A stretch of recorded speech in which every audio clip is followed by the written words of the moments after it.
Hi, and welcome to Regenerative Revolution. This is episode number 8 and session number 3 with Jonathan Kabat and Lauren Bond.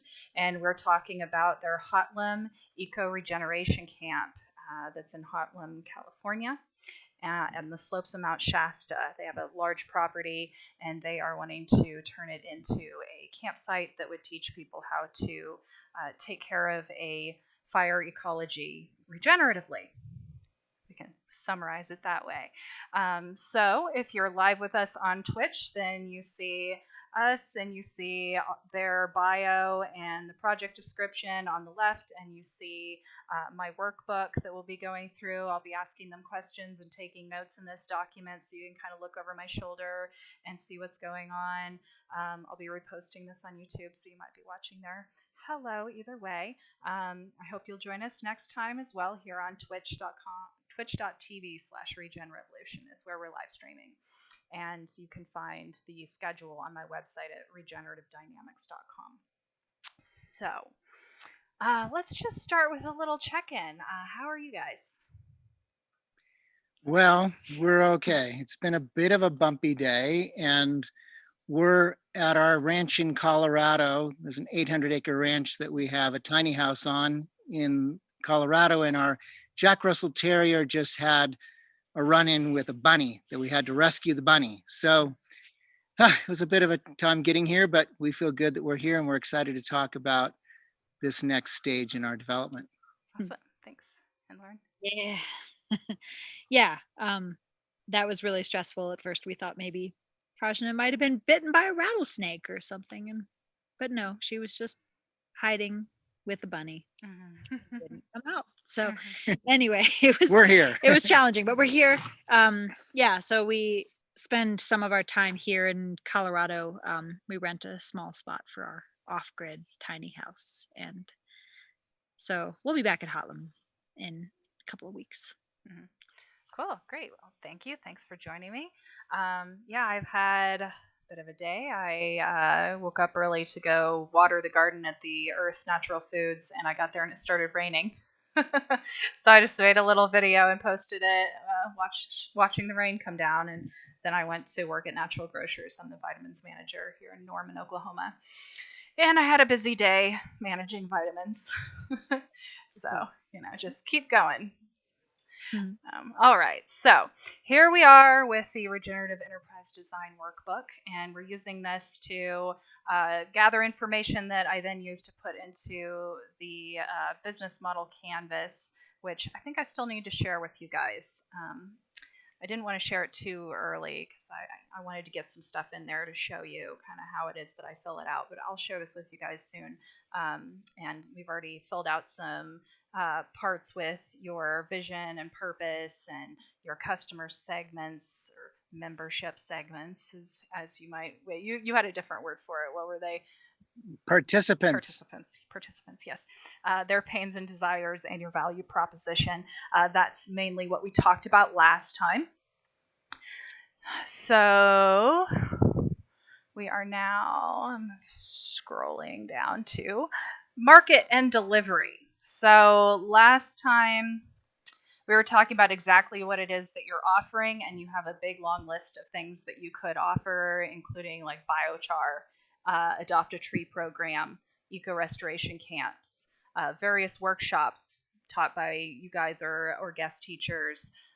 You can have research going on out there and get donations and grants for it. You could do fundraising to have a kitchen and well out there and to sponsor people working out there. You could have work traders.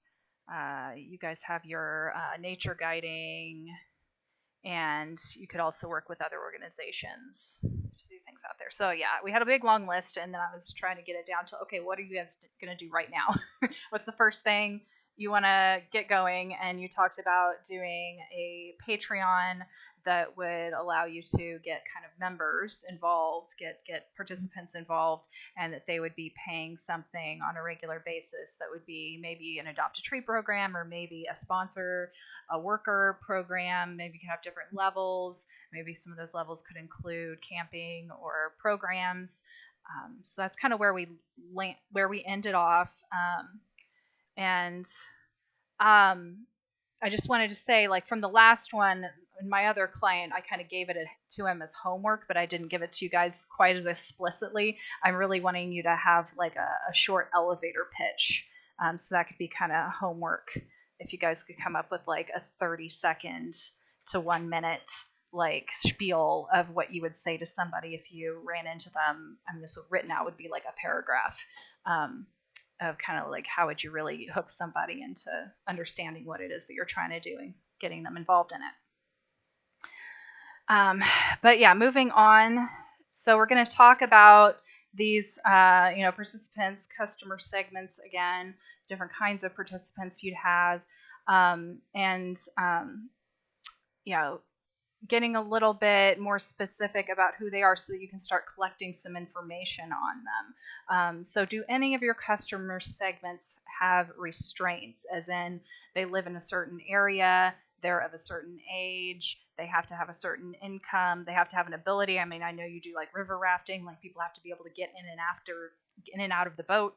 I mean, there are some kind of constraints for some of the people that you might serve.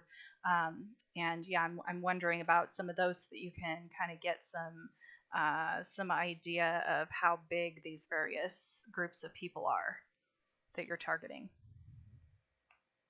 You want to take that, Jonathan? Yeah, I don't feel like we have real major constraints at this point. We do have some mobility constraints. Right now, we do not have the capacity to really support people with, a lot of mobility problems, but the plan in the future is to probably have some ADA compliant access points. And obviously there are, places that mobility would be a serious constraint. So beyond physical limitations, physical disabilities, I'm not really seeing a lot. There is the factor that we're in a very rural part of California, and it's not necessarily something you can, hop on public transit to get to, even though there are trains that come within about 45 minutes, and there's an airport about an hour and a half away. Most people would be, needing to drive. Yeah. So So either a car or enough money to rent a car or something like that, or share rides. Yeah.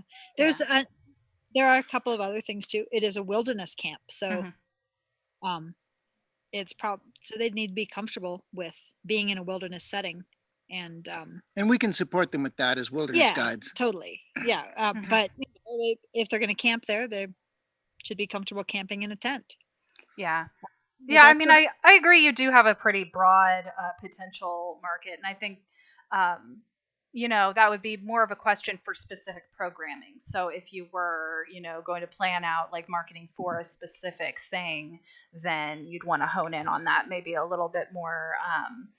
Maybe, I mean, it's not super important, but yeah, depending on the program's kind of schedule, or not necessarily schedule, but the itinerary of what was going to be happening, if there was a lot of hiking involved, or such, or if there was a lot of physical like working on social forestry projects, there might be some constraints.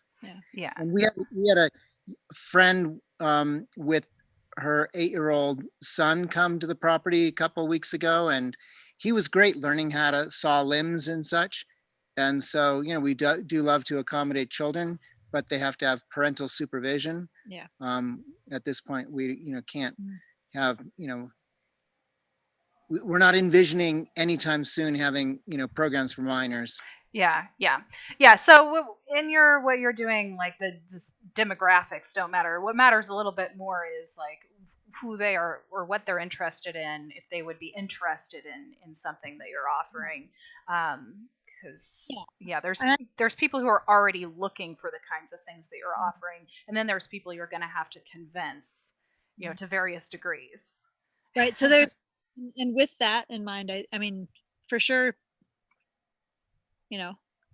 being comfortable being in a wilderness setting, which of course we can, with support, is a big part of it. And then generally, we want somebody who wants to connect to the land, who ideally is somebody that wants to get their hands dirty and really like get in and support the efforts that we're doing to trim trees and create campsites and I mean, there's different aspects. There'll be some people that will come because they have an interest in learning about medicinal plants or doing a rite of passage or whatever. So there are specific things, but definitely somebody that's not just coming to visit, but actually coming to be involved with what we're doing. Yeah.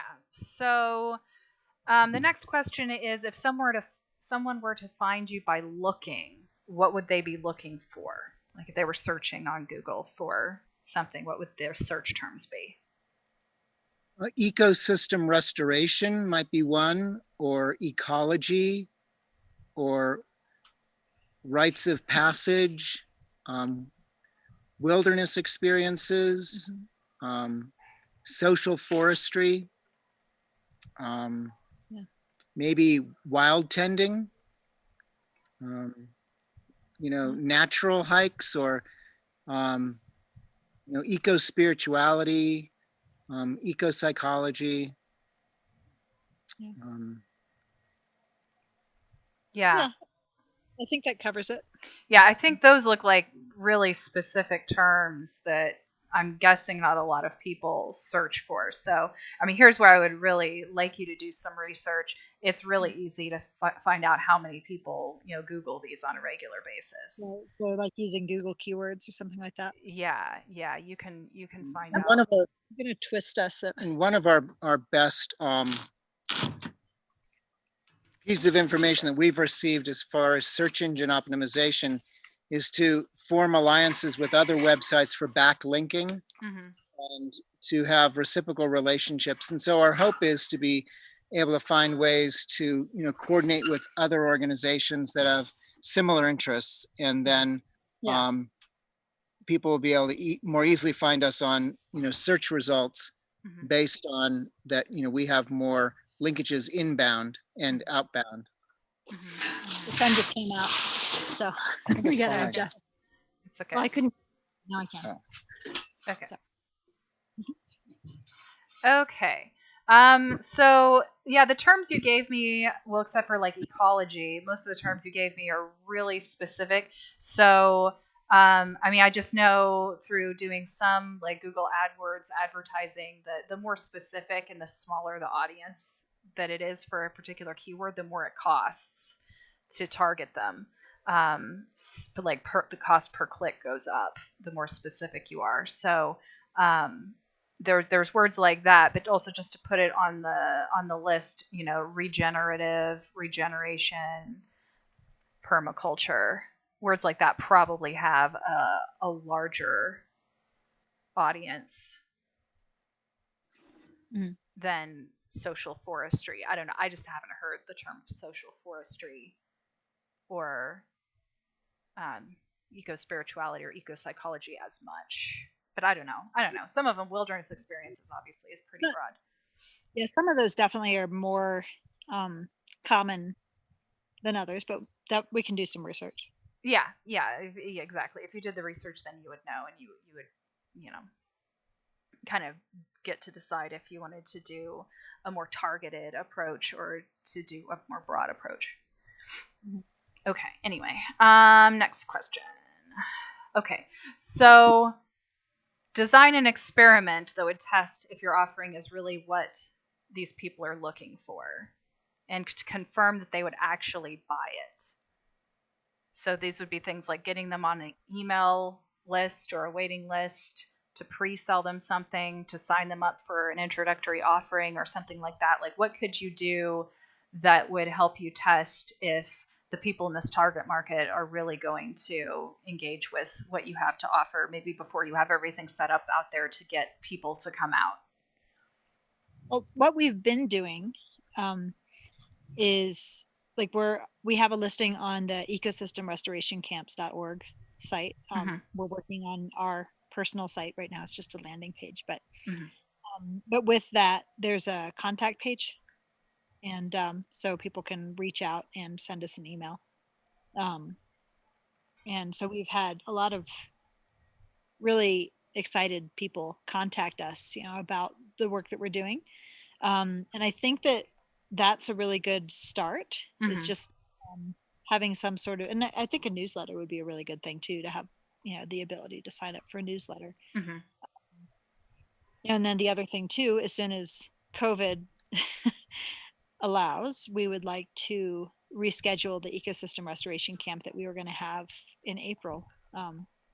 When it's safe to do so, we'd like to have an event for people to come to. Mm-hmm. Mm-hmm. Guess maybe Yeah. this probably 2021. I don't know. Yeah. Yeah. Yeah. And we were also talking about making a Patreon page, right? Well, yeah. Yeah.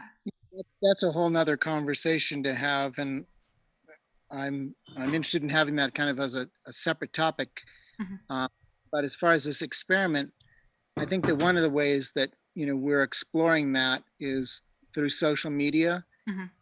having some Facebook groups in which we're trying to create some dialogue about different topics that are related to what we do. Mm-hmm.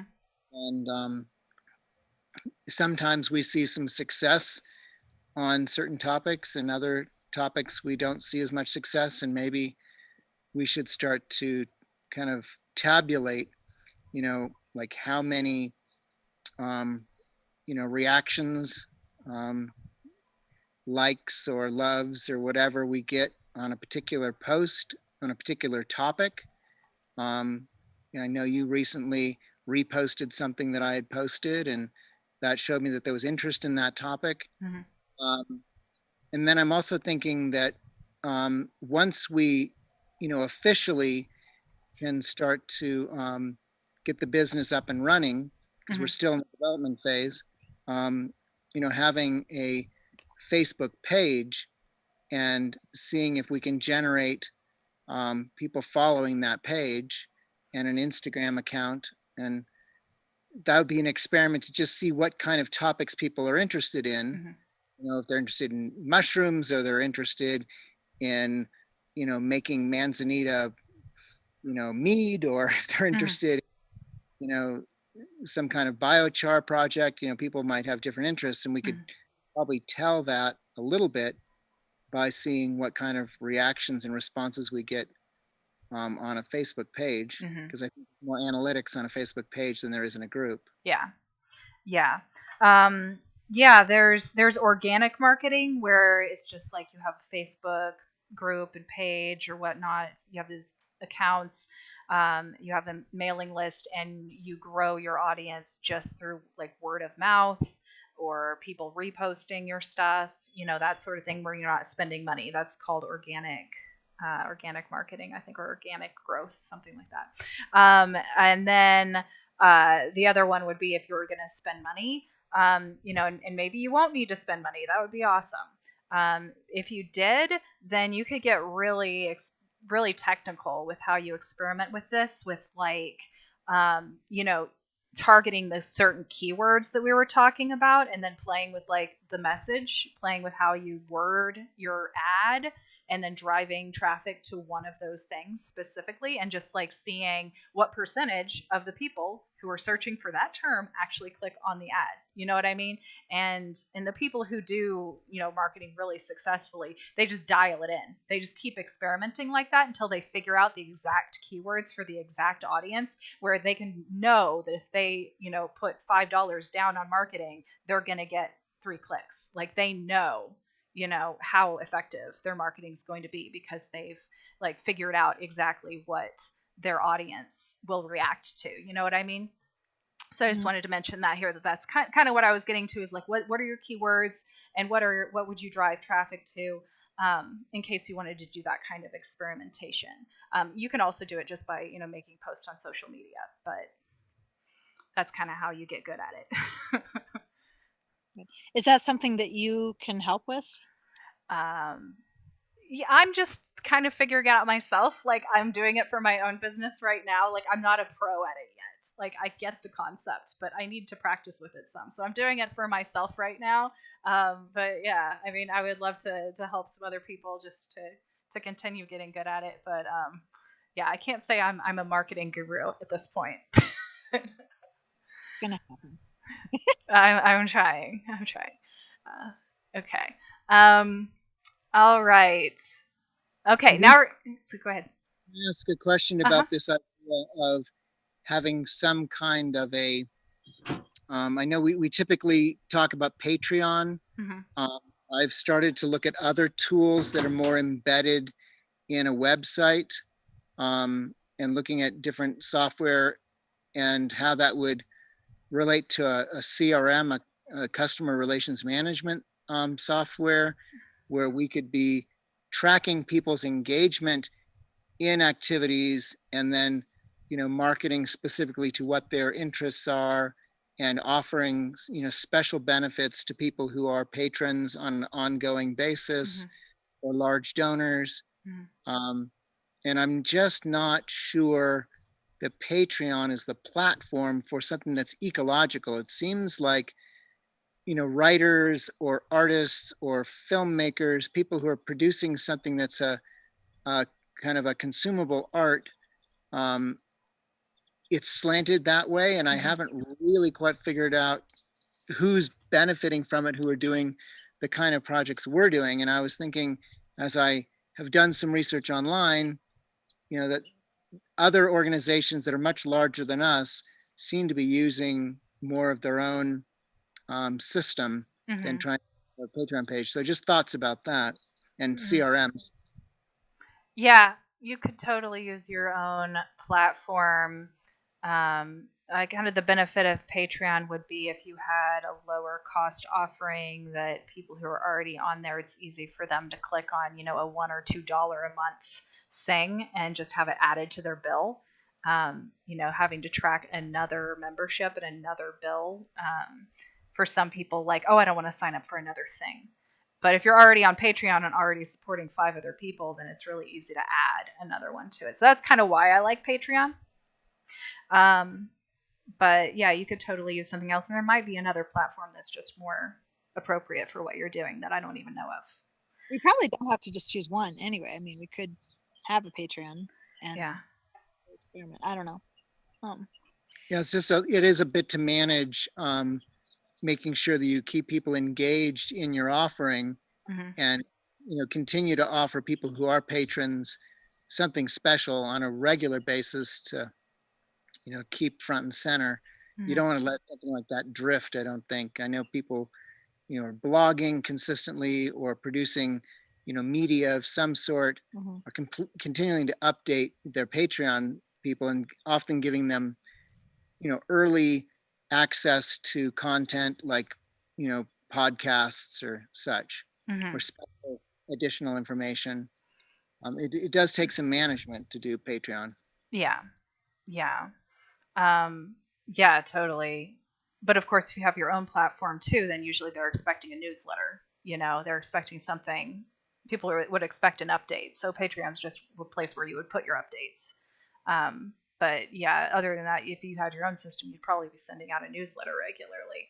And if you're going to do that anyway, then maybe you don't need to do Patreon. And this is kind of something I'm figuring out with right now is like, okay, how many of these different avenues do I want to do?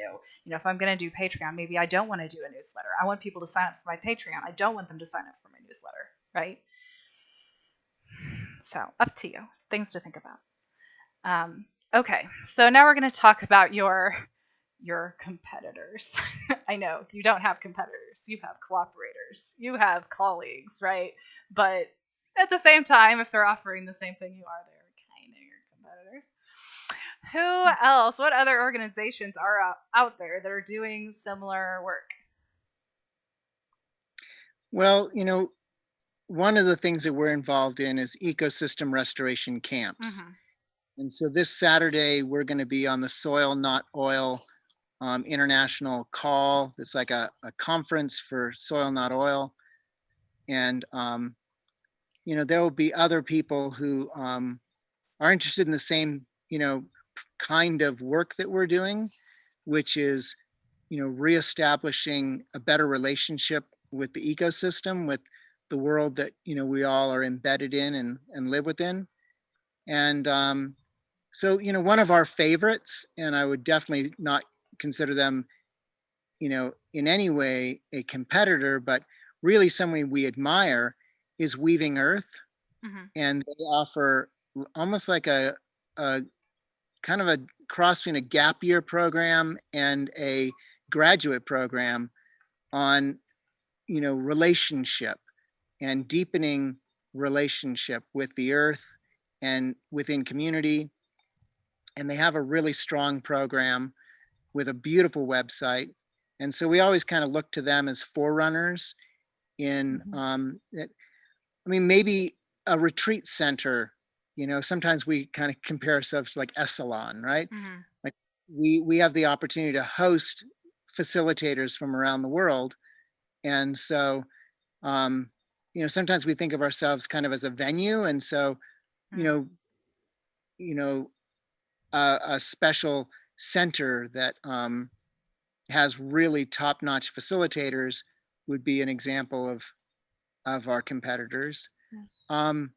I think another kind of way to think about it would be some of these nature-based schools, wilderness schools. There's numerous ones around, the country and in British Columbia and such that we admire, because we really think that reestablishing some sense of ancestral skills or wild tending and those kind of practices are deep nature connection practices. And so, they would also be organizations that are doing the same kind of work Mhm. in service of the same, ultimate goal of helping us heal our relationship with the planet. Mhm. Mm-hmm. And those would be, the kind of organizations that I think we could categorize in that Yeah. lump. I think that there's also some of the other ecosystem restoration camps in the region. Mhm. Like Camp Paradise, which is over where the campfire happened, if, in Paradise, California, and Camp Coyote in Coyote, California. And then there's another budding one called Community Woods Ecosystem Restoration Camp north of us near Ashland. A location called Earth Teach that is a location for they host a lot of different kinds of programs. Mhm. Summer Mhm. camps and wilderness skills and herbalism and Mhm. permaculture. Yeah. And then Sister Permaculture is another one that's up there, kind of in the That same does community. social forestry Yeah, they do. teaching. So yeah. Yeah. What was the name And of that one again? The last one? Siskiyou Permaculture. Okay. And, um, Lauren's mentioning, several of these that were really collaborators. Yeah. We go to their camps, they come to our camps. Totally. We co For sure. we co things together. Yeah. They offer us donations, we offer them donations. We Mhm. are talking about, facilitating at some of their events, and they facilitate some of ours. Mhm. And simultaneously, they're a separate organization that are interested in, these kind of practices around permaculture and Mhm. forest restoration. And we're just a little broader in scope, I would say, than any of the others. Mhm. Yeah. Mhm. And we also, have a dedicated site where some of these camps are more mobile. Mm. They go to different spots um, in their local area, Mhm. Mhm. and we're intending to be kind of more of a landing pad where people can come and study for long periods of time. And so that's where the retreat center kind of model looks a little bit like us. Mhm. And then summer camps, Yeah.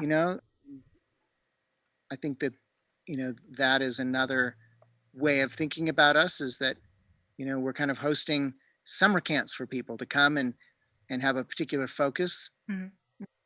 But not necessarily at this point, not just children. It would be if children were coming, Family it'd be camps families.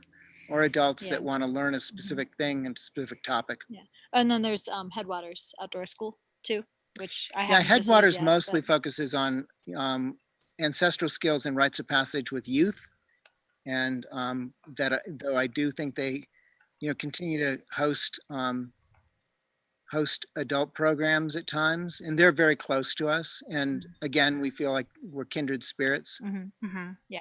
Yeah. We're trying to get to the kindred spirits that are in the region, and so we can support the work they're doing, and they can support the work that we're doing. Yeah. So the whole model of this is really that it's not about competitors; it's about collaboration, because we're all working together to heal this planet and heal our relationship with it. Yeah. Now, we have some friends now on Eagle Mountain, just west of us, that have about 160-acre timber parcel that they do in more indigenous spiritual practice on, and we're actually collaborating. Redtail is a eco-psychologist, and they do a lot of work with people in rites of passage work and such, and yet we're completely aligned. So they're going to come and help us on certain building projects, and we're going to help them on building projects, and share alike. Yeah. And simultaneously, if somebody wanted to do a rite of passage in our area, they might be deciding between the two. So I think differentiating our process, which is a little more open and more of a individually designed rite of initiation, theirs would be much more prescriptive from a Lakota perspective, probably, even though they have some other models. So we could differentiate ourselves from the other organizations. Yeah. We're about to get to that. That's actually involved in the next question, but just a little bit more on this. So it sounds like you've got quite a list. Have you actually written out this list somewhere? We have a good start on a list, including websites, because we're also kind of trying to figure out what to do with our website. Right. One thing that I think would be really helpful as we kind of work through this is we are offering a lot of different things. There's a lot of possibilities, and we worked on this some today as far as like where the different streams of income, the different streams of like what our offerings are, and there's a lot, and they have different markets for each one. Totally. So that's something that I'm hoping in the work that we do with you, that we can kind of hone like how to reach these different groups and what our priorities are, as far as like what are we going to do first. Right. Well, knowing what your other organizations are doing and when, I mean, it's not just about like necessarily competing, but do you want to be, offering the exact same thing at the exact same time as your nearest, neighbor, or do you want to make sure that you know what everybody else is doing so that you can, like offset what you're doing to do it at different times, just to not be in so much competition, right? We actually have a monthly call with the other ecosystem restoration camps in California, and we coordinate our calendars. Right. Okay. We are collaborating. Yeah. Because some people want to go to multiple camps. Right. And not to mention we want to go. We won't have time to go. Yeah. Right. So yeah, maybe filling out your list a little bit more with some information about what they're doing, what they're offering. If you can find out some information about like how big their programs are, how many people they have enrolled, if they're doing well financially or not, kind of having an idea of how other people are doing might help you, get your expectations aligned with reality, and also maybe give you a little incentive, like, oh, if they're having really hard time doing this, maybe we need to come up with a little bit different way of doing it, right? Like maybe we need to charge in a different way, or maybe we need to offer something a little bit different to draw in a different crowd. You know what I mean? So just the more research you can do, market research on what your other competitors are offering and how they're doing with it, it would be helpful. And I know you guys are in these networks, you're talking to them, so just ask them, how's that going? How many people did you have sign up? Are you making money on it? And if they're not, then that is good information that maybe you need to do something a little different. Yeah. Yeah. Cool. Okay. So now talking about your marketing strategy. What is your marketing strategy? You've talked about some things that you want to do so far, so we could just kind of brainstorm them out and then maybe try to refine it. Well, I think the biggest thing that we're doing right now is just networking. Like really, reaching out to these different organizations and different people that are interested in similar topics, and inviting them to come visit. Yeah, I think we're trying to entice people to visit so they can understand what we have to offer. And simultaneously, Lauren's company, The River's Path, is not just her venue to lead her trips, but it is also a venue where other facilitators can design and lead trips in a wilderness area.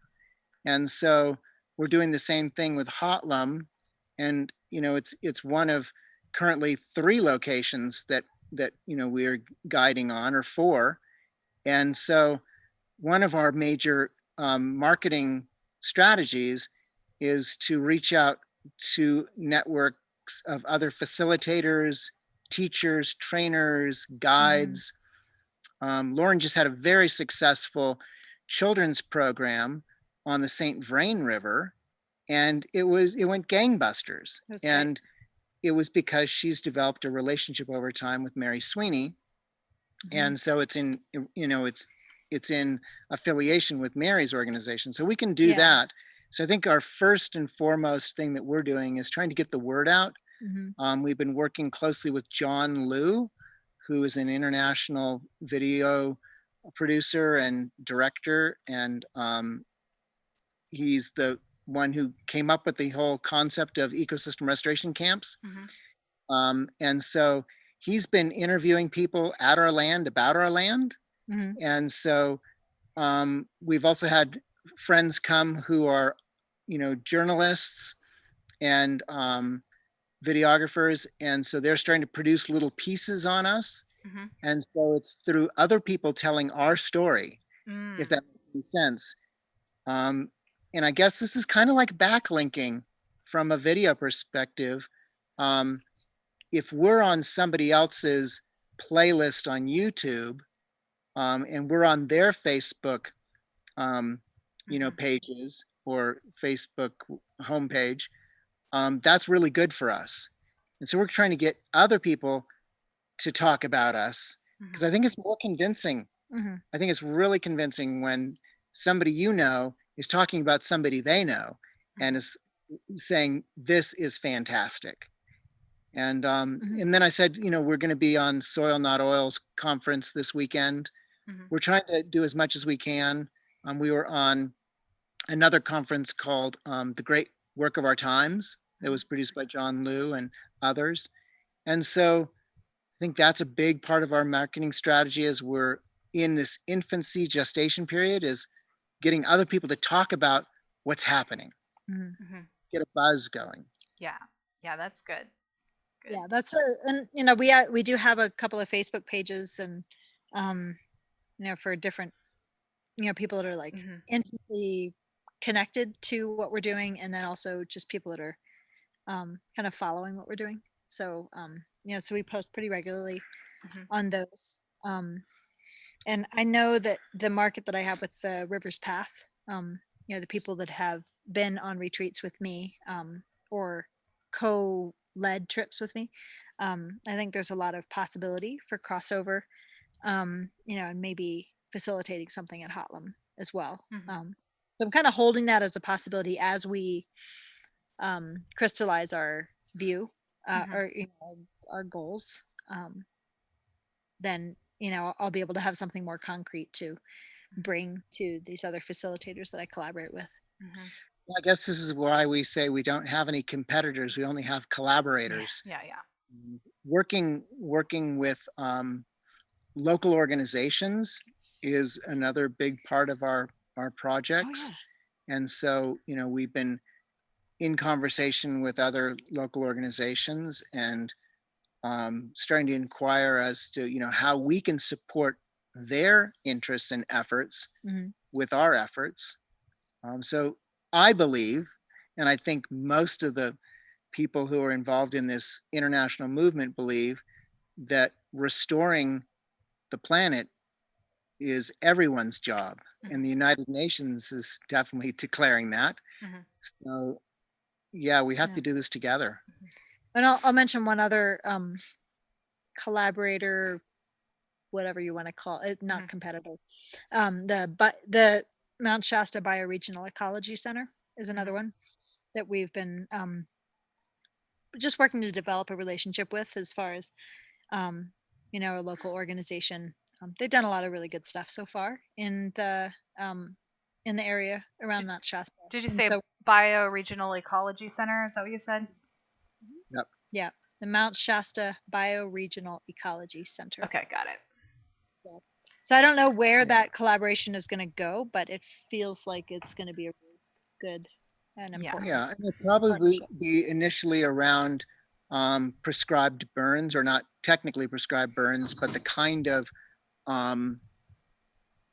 pile burns that we're going to be doing for fuel mitigation Mhm. in the and offering people firsthand experience about how to best do that. So it's an educational opportunity, and we're all about education and all about Mhm. people being able to take something home. Yeah. And so we're trying to reach out to other educators. Mhm. We had a wonderful experience, inviting some people up who I met in another little mini conference. And so that ended up being, a lot of possibilities for collaboration. And they're more in the eco dharma arena. Mhm. So yeah, it's mostly networking right now. Yeah. Yeah, networking is good. That's good for organic growth. Growth is the word I was thinking of. I think. Anyway, I noticed that we have a viewer, perhaps. Hello, viewer. Twitch says we have a viewer. And this would be a good point for the viewer to give us some ideas if they wanted to put in the chat any marketing ideas. So go ahead if you want. And we will integrate that information. Or any questions? Yeah, or questions. Please feel free. You can also just say hello if you want. So, okay. Lots of networking, lots of collaborating. Facebook groups, posting regularly. How regularly? Do you have like do you want to do a daily? Is that kind of the goal, or? It's turning out to be minimum daily, if not multiple times a day, and Daily or multiple. more? Yeah. Yeah. Okay. Are there any other social networks that you're on? We are going to be getting, I think, on Instagram, and I'm actually really interested in Medium Mm-hmm. as a publishing platform. Mm-hmm. I would be open to other suggestions, but it just seems like the behemoth of Facebook is the go-to. But if there's another platform, especially if it was really related to kind of an ecological mindset, that would be pretty awesome. But we haven't found anything quite yet. I've explored a couple, but nothing seemed to have any kind of following to put the effort toward. Yeah. Yeah. For an audience, that'd be great. Yeah. Yeah. No, I think that makes total sense, and I'm rethinking my own marketing, plan that I came up with, because I'm like, oh, I want to use as many of these different platforms as I can, but the question is how. And like, it makes total sense for you guys to use Instagram because you have this beautiful property and you can take all sorts of photos of it and what you're doing. I have a garden that I'm managing, so mostly I'm putting up little photos and videos of the garden that I'm taking care of. But what we're doing here on Twitch, like, this isn't very visually stunning. It's not the kind of thing you'd put on Instagram. But what I could do is repost you guys' stuff. I could post a bunch of stuff for my clients. Just have it as a way to encourage my clients to take more photos. The ones who are doing other things like urban gardening. It's like, take photos of what you're doing. Some of them are bad about that. It's like, if you've got a bunch of people in there gardening, like, send them to me so I can post them on my Instagram, right? Yeah, that sounds like a good idea. And then yeah, Medium, blog posts. That sounds good. And then do you have a newsletter? Not yet.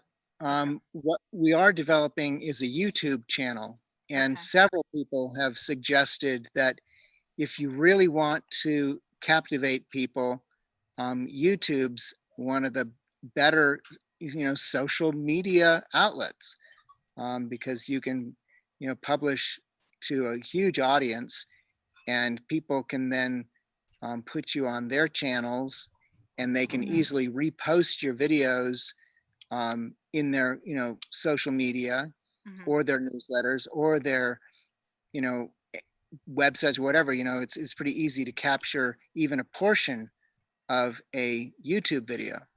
So one of the things we're working on developing is some relationship with video editors and videographers, Mhm. and trying to get more um, interviews or more footage about what we're doing. Hmm. Um, I've found that Facebook Live is really spotty for our location. Hmm. It's really hard to get high definition video Hmm. at our location. So I'm kind of steering away from that. Yeah.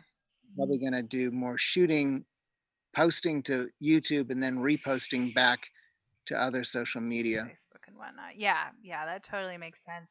And a YouTube channel is for anybody. I mean, I had a YouTube channel years ago and I had 3 videos on there. It's like, it's fine. You don't have to post a new video every day for what you're doing. It's just a place to put your videos, right? And then if you can find somebody to work with to make like a series of videos about, a particular thing, a um, thing that you're restoring, an area that you're restoring, or a person who's working out there or whatever, you can do that. But yeah, it's um, I like that for you guys. It seems like you could do that without it becoming too much of a headache. Like some of these platforms, it feels like it becomes a headache, like trying to keep up with it. Yeah, the nice thing about YouTube is people can subscribe to your channel. And then if they select to be notified, they can get emails when you post something new. So it's a bit of a push technology, Hmm. which I think push technologies are helpful for getting, the word out about the next latest event or the next thing that's, happening. Hmm. Hmm.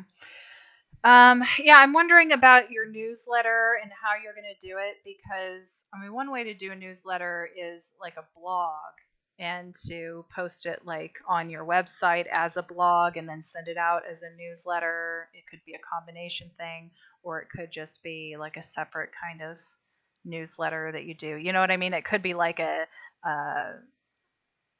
article, or it could be like Mhm. a letter. And I'm wondering which direction you're headed. I think I'm leaning toward having more of a blog style. Uh huh. I think that for certain organizations, like say a PTA, Hmm. that want to put out a newsletter to let their already captive audience know what the upcoming events are, that's really useful. Um, but I think that if we could leverage shorter articles or more information articles and have them be always available on our WordPress um, website, and then have a way that we could send those out in an email that could link to an HTML page that then they could share. Because what I noticed with some newsletters, they're not really web based; they're just um, based in the email client, and Hmm. without forwarding the email, it's really hard to post it on social media. And so I'm looking for a way to start to, and that's one of the reasons I was looking at Medium. I think it's another way where people can select a topic that they're interested in, like eco psychology, and that then Medium already categorizes things by keywords like that. And then you can have a feed in your Mhm. Medium about articles that are related to your interest. And so I think that the blog style lends itself more to that kind of, push or, curated aggregate content.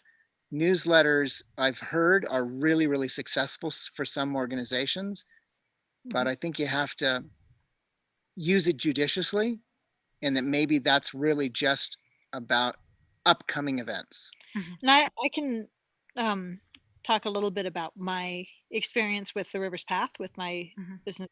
I do not very regular newsletters. I always intend to make it monthly, but it hasn't happened yet. So it's usually a couple times a year. And I usually get about a 50% open rate, which is pretty good, and click-through rate of like 30%. I mean, it's pretty good. And generally I'm focusing on what my upcoming events are. And then I'll usually have a link to a blog post or two in there as well. And then I use MailChimp, and I can like see what links people clicked on, where they went on the website, what they explored. From looking at the analytics on there as well as on my website. So it has been really successful. And I think that, Jonathan's a really good writer, and Yeah, I like that. I mean, I've definitely gotten newsletters from organizations where I start, ignoring it if it's not something that, I'm going to be engaging with very often, but they're still sending me a newsletter every week. It's like, no, I'm not going to come out there every week. So I don't want to hear about it every week. Send me one once a year and I'll plan out my year as to if I'm going to, participate in one of your classes. If you have big things like that, people have to plan for, right? It makes more sense to send out fewer of them. But if you're sending me really interesting content, that's another thing. Yeah. I like that. Okay. So, this looks good. Lots of networking, and then Facebook, Instagram, Medium, YouTube, and a newsletter. So I have a strange, and I've said this before, that I call it the Zombie apocalypse. I have a strange aversion to doing things online, and yet I've been kind of thinking that it might be really fun to offer our patrons access to a monthly campfire that we stream, and we have songs, and people can participate.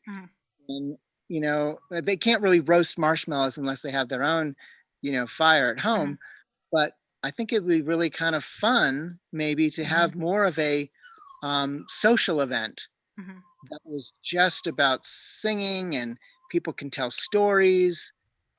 We've had some wonderful storytellers come to Hotlum, and so rather than just having a regular event, and I think that might be a really neat way to get the word out. Yeah, it'd be nice to have a way to connect if, I'm all the way in Oklahoma. If I, wanted to come out there, which I do totally want to come out there, it probably wouldn't be very often. I probably wouldn't be able to come out there, multiple times a year, maybe once a year at most, but it would be nice to stay connected in some way. So yeah, it'd be cool to be able to do something like that. Yeah. Okay. Especially through the seasons, because some people, not going to really be interested in camping in the winter, right? But they, experience what that might be like to see Hotlum in the wintertime. And so, yeah, this is just one idea about a way to experiment with what people are interested in, and let people experiment with what it would be like to come to camp. When you said winter, it popped up for me solstice, and I've always wanted to do something like really intentional around solstice and equinoxes, like have a big potluck or something. And yeah, I'm wondering if there's something that you guys could do on the equinox and solstices, whether in person or virtually. That would be cool. I think that's great. Of course, winter, the access is questionable. Right. Well, maybe you could do it virtually on the winter solstice and in person the other times. Yeah. Anyway. Okay. So last question. How will you deliver your information, content, experiences, service, and products to your customer, I wanted you to tell me through a story. So tell me the story of one customer and how they find you and how they engage with you through the entire process. Would you like to take that on? Or maybe we could each tell a story. But you tell first. You know, you go first. You want me to go first? Okay. Let me think. Who do I want to talk about? Or you can make up a person, like Okay. ideally. Okay. How would a person engage? Okay. So one woman who came to visit is a graduate student from Oakland, and she was doing her master's thesis on ecosystem restoration. So she contacted John Liu, who's been staying at Hotlum, to interview him, and he invited her to come up and visit. And so it turns out this woman has worked for an organization that planted trees in the Oakland area. She worked there for 5 years, so we and we knew that before she came. So the road that the Forest Service road that accesses our land, it had they just masticated it, which basically means kind of grinding it up. If you just picture like a big massive lawnmower that just kind of takes out 50 feet or so of on either side of the road to try and make it so or it's more like maybe 50 yards, whatever it is, to help with fire mitigation and make it more accessible for firefighting. So there were a lot of young trees that were right there in that area, and they were small enough. I mean, they were like a foot tall, and so we were concerned about them being munched up with the bushes. And so we rescued a whole bunch of them, Jonathan and I, before this woman got there, and then and then she helped us plant them, which was really fun. Like just talking about how to. So she would teach us the best way to plant them. We kind of came up with generally the locations that we wanted the trees to be, but then she guided us on that, and then she interviewed John, and she asked a lot of really great questions, and she stayed for a couple of days. We had amazing conversations around the campfire, and she's got lots of friends that she would like to bring up to Hotlum in the future. So she's really excited about continuing that relationship. But I think she was there for what, 3 days? 2, yeah. So it was just it was awesome. It was a really yeah, that was a good visit. So there's one. Awesome. Here, hold on. It is getting dark. I'm gonna turn my light on real quick because I'm like sitting here in the dark. Just a second.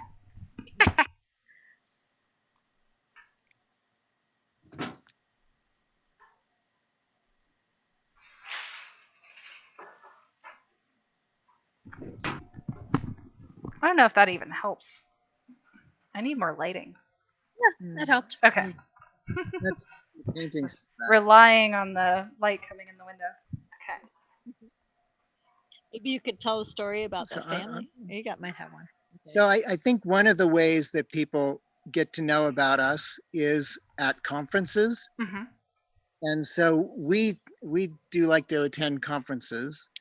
And so we've attended conferences either in person, prior to this most recent pandemic, or virtually.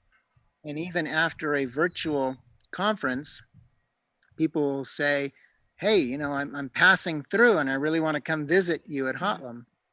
And so they will, reach out to me via email or text, or they'll contact me through the Ecosystem Restoration Camp website, and we'll organize a way for them to come and visit. And oftentimes they're already involved in some similar activity because we met them at a conference. So they're a wilderness guide, or they're a Dharma teacher that does eco-Dharma, or they have launched, deep urban permaculture projects, and very, very interested in more rural projects. And so they're like-minded spirits, and they come prepared to camp, and we can do some big social distancing on 120 acres, and we cook outside, and we just have a really deep conversation. It's kind of like a low-key tour and a exploration into what is an emergent eco-regeneration camp. What kind of ideas do they have and offerings? We were initially going to have a 2020 vision camp, and that was going to be a group effort to envision what Hotlum was going to become in the near future. And we were working with Mark Lakeman from Portland, Oregon, to come down and kind of facilitate us through a process. That didn't happen, but we're doing it, one or two people at a time now. People have come down from Washington State. People have come up from the Bay Area. People have come, from Colorado. People have come from, multiple people from up north, Oregon, Washington, Idaho. So yeah, it's been very slow, and we kind of like that because we get to have a lot of deep connection. And so people are finding us at conferences, and we're going to be on an online conference this weekend for Soil Not Oil. So that's pretty cool. It's just about networking.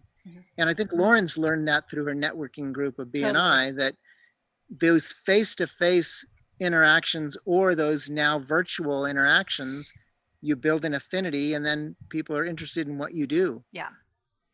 So that's been a real common story. We've met people at other ecosystem restoration camps that have decided to come and help us for a weekend. And that's about kind of the level that we're doing it.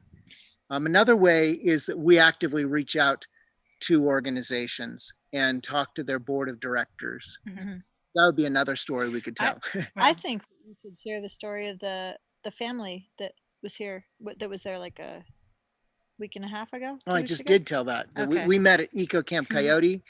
And so then they wanted to come and have, an experience of a more rural camp. They had an aide that came with them that was very enthusiastic about sawing and riding riding the wagon down the road and building a campfire and lighting it. It was great. Hold on.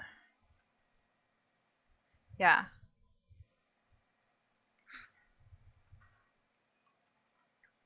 Okay. Some people, specifically invited because of their expertise.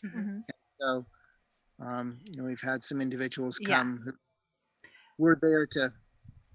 I want to. We're nearing the end of time, and I wanted to get with this story, a little bit farther into the story. So maybe that hasn't happened with these particular people yet, but just like with this one example of this family that came, like, how would you imagine their continued participation to look like? Yeah, so we had a conversation when she was there that a group of families might come up at some point with her organizing it to do a little mini family camp. And they would all be coming up from the Santa Cruz area, and they'd all have kids of the same age. And in this current time when a lot of kids are being homeschooled or having minimal schedules, families can organize around a trip. And so what we're imagining in the future is that we will have a kind of Santa Cruz family camp come up to Hotlum, and we'll have very specific projects, that are age appropriate, and it'll be, that kind of a, a project. That's, I guess, she and I are now exchanging emails around that. Yeah, and there's been several people that have come to visit from all over that have said, "Oh, we're gonna, I want to gather a group of people and, and come back, and stay longer and have." So kind of private retreats. The other thing that we've had a lot of people who are facilitators, and so now we're in conversation about next year. Of when they might want to facilitate an event there at Hotlum. Yeah. If we're prepared to even host events at that time. Right now, we're just real hoping. low key. Yep. Yeah. Yeah, I mean, it sounds like you have a lot of potential for these kind of organic partnerships to happen where just you happen to meet somebody at a conference and they have, some skill that they can bring, or they want to come out and then they decide, oh, I want to come out again, and they bring some more people with them. This kind of thing can just build naturally in a way that doesn't have to be planned out. I think kind of what we need to focus on though is what are the regular offerings that you guys want to establish, things that you would have continuously happening, like the projects you'd have around restoring that property. If you have something like a Patreon or some other fundraising that you would be doing consistently. Yeah, that seems like the place where we can do the most work, and it doesn't have to comprise of all of your income necessarily, but that you just want to kind of get that set up and know what it is that you're focusing on. Well, I think there's a couple of pieces that we we have a grant with CAL FIRE to do a forest management plan, which is the first step in at least as far as the restoration side. To be able to just determine like the priorities and what we're going to be doing and how we're going to be doing it. So we'll be able to, that's going to start this fall, effort to do this forest management plan, which will open up the possibilities for other funding streams, and also just clarity on what we're going to be doing as far as restoration. And we will have regular camps once we're the pandemic is calmed down a little bit. But it's hard to know. We have a lot of preliminary work to do to be an official camp. So there's a quite a process we have to go through, and it all starts with this forest management plan. Right. So, I mean, the question is just like, does that, give you all the money you need to do that? Is there fundraising you need to do? And, if you need to do fundraising, what can you set up, to get that coming in consistently? And what do you need to do to support that? That's kind of where I see, the most work to be done, because everything else I think will come together pretty organically without a lot of pre-planning. You know what I mean? And that's where the ecosystem restoration camp model really fit in with our plans. And our April camp, unfortunately, has been postponed, and we're not sure when we're going to be able to host that camp. But that's where, on a very small scale, we could have people come up and tend a tree and adopt a tree, and then they could sponsor that tree. We could, potentially, do little local events, but it's pretty hard for us at this stage of development to actually, host a big fundraising event until we can get some of these other development pieces in place. And it's a complicated thing we could talk about at another time. And I will mention that one of the things, that like we're hoping that a lot of these grants with CAL FIRE and then the NRCS, the Natural Resource Conservation Service, like those will help fund some of the restoration work, but we have some infrastructure that we will need to fundraise for, like a well. That's a big. I mean, what I'm imagining, and the way that I would want to be connected to you would be to say, I'm going to give you $10 a month, and that means that once a year I can come out there and camp. Yeah, that's a model. Yeah, sure, something like that. And we'd like the patronage to be towards something very specific.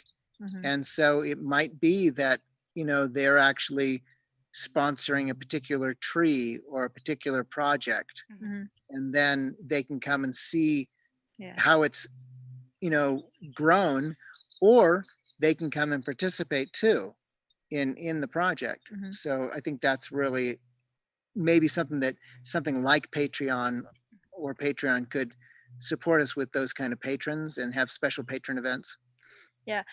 So the reason why I brought up the well is, and you were talking about fundraising, and I think that having specific things, like larger funding issues that I think I would like to work with you on developing some fundraising strategies for some of those bigger projects.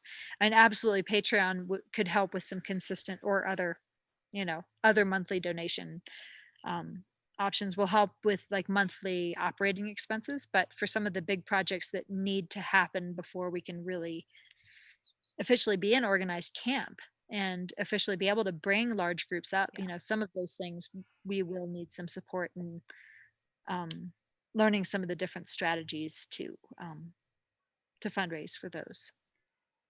Yeah. Yeah. So I think that's in the next section we'd be talking about money. So that's where we get into that. And then we can take some of this that we talked about with marketing and be like, okay, well, how can we funnel people to that fundraising campaign, whatever it is, right? All right, great. Well, I think we're good. Do you have any other questions? Does the audience have any questions or things they want to say? No? Do you have anything? No? Good. Yeah, I think one of the things that, this marketing discussion has really highlighted is there's a flow to marketing, and that I think a CRM can assist us possibly. Oh, yeah. And so, thinking about Instagram post then gets posted to a Facebook page, and then that leads people to read something online like a blog, and then finding a way to track if that has them click through so that they buy a Hotlum patch, and then they are now patrons and they have their Hotlum patron patch, and then they get invited to a special event. Like how we track all that and the flow of it is something that we're still dreaming into, and there's some missing pieces, like what applications to use, and so that's where I think we're really pondering right now. Yeah, I mean, you just kind of get numbers with like people clicking on posts and stuff. It's hard to track people through that. I mean, once you actually start collecting money from people, then it becomes pretty easy to track, or if you're, in like email communication. The CRM that I've used the most is called Streak, and it's just a plugin for Gmail. And that was when I was booking rooms at a community center. So, people would email me saying, I want to book a room.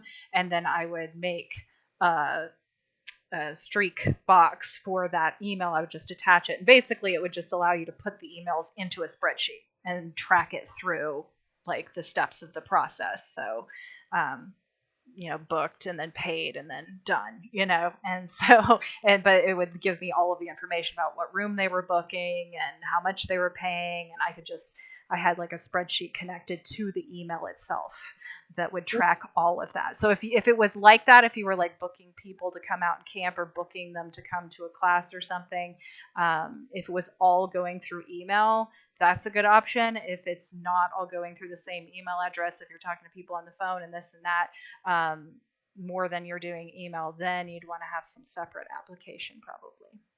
Okay. Yeah, we've explored a little bit the behemoth of Salesforce because they offer some packages that are almost overwhelming, but they track a lot of flow and levels of engagement in a particular process that you're wanting to move your customers through.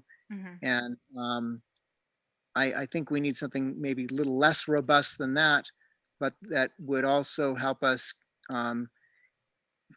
in some ways, find a way to organize our social media efforts and track our social media efforts. So we're still in the exploration stage of that. But with the volunteer efforts, we're going to need to track volunteer efforts for funding, because part of the ecosystem restoration camp model is to have millions of volunteers throughout the world doing restoration projects in their local areas. And so yeah, we're going to have to work in conjunction with a bigger, broader movement. But then we'd want to have our own CRM for other kinds of activities that are happening at Hotlum. So it gets a little bit complex, and we haven't figured out the scale that we needed to start. Yeah, for tracking things like volunteering, I mean, you might just have to make somebody, send you an email every time or something so that you can, track it, or else you're kind of running around chasing information. Wait, did you show up this time? Did you, did you do that? Did you do this? Like having people check in or something. Yeah, it's a whole thing. But yeah, I'm looking for something to track the social media as well. So if I find anything, I'll let you know. We're trying to leverage Google Forms for some of this. Yeah. Mm-hmm. Cool. Yeah. Okay, so we are over time now, but thank you. Good. Thank you so Yeah, it much. was great. Talk to you very soon. Awesome. Okay, bye everybody. See you next time.